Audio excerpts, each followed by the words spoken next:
தொடர் விடுமுறை காரணமாக ராமேஸ்வரத்தில் உள்ள ராமநாத சுவாமி கோவிலில் ஆயிரக்கணக்கான பக்தர்கள் நீண்ட வரிசையில் காத்திருந்து சுவாமி தரிசனம் செய்து வரக்கூடிய காட்சிகளை பார்த்து கொண்டிருக்கிறோம்.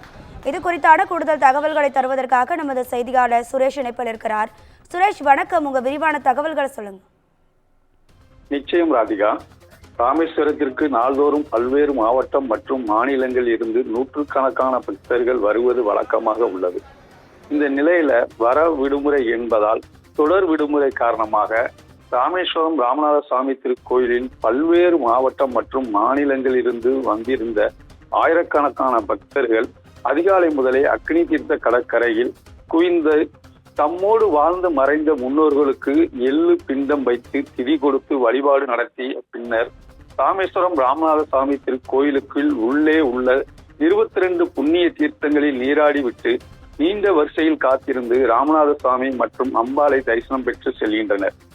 மேலும் கூட்ட நெரிசலை பயன்படுத்தி எந்த ஒரு குற்றச்சாட்டு செயலும் நடைபெறாமல் இருப்பதற்கு கோயில் நிர்வாகம் சார்பாக கோயில் ஊழியர்கள் மற்றும் காவல்துறையினர் பாதுகாப்பில் பணியில் ஈடுபட்டு வருகின்றனர்.